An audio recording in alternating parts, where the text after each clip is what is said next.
of all, I'm going to hand you over to Juliet, who's going to quickly talk about our policy and the flat pack.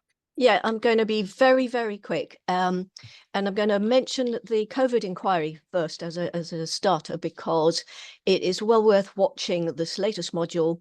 And you will see from this latest module why it is that we need a policy.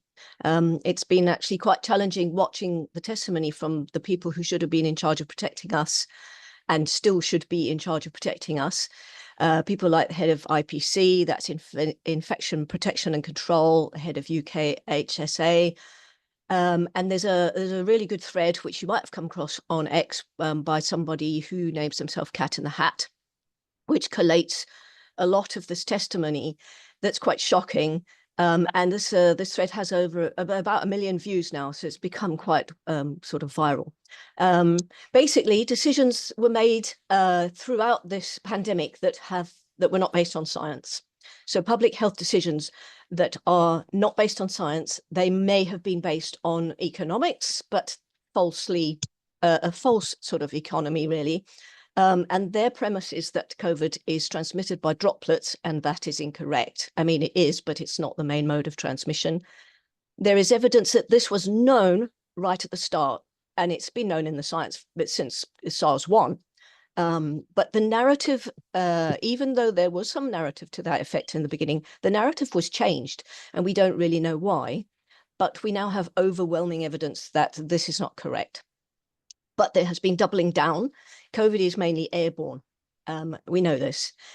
But the government guidelines that are given to all institutions and that we keep getting thrown back at us whenever we ask for mitigations, they're all based on the droplet dogma. So they're wrong. And this basically puts everybody at risk, okay? Without proper mitigations, for example, accessing healthcare is extremely risky. And particularly for the people who most need to access it. So our policy was written to try and address this discrepancy between what we see and what we know from the science. And also because nobody else was prepared to confront the issue. Yeah, the other political parties are really quite silent on this. So our policy has been through quite a long process from its first days, through sort of spinning off from the Health and Wellbeing Policy Working Group. We've had quite a lot of green involvement, and we've had some serious expertise from within and from without the Green Party.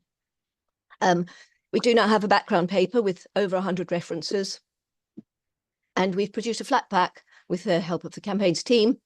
The policy is in a distilled form now. It's a policy statement, but this was agreed as a policy statement by the Policy Development Committee. And then it was already a policy statement that was agreed, but then as part of the SOC report conference, that was passed. Within it, that policy statement was passed. So it's official green policy now. So that's my bit. I wanted to be as quick as possible.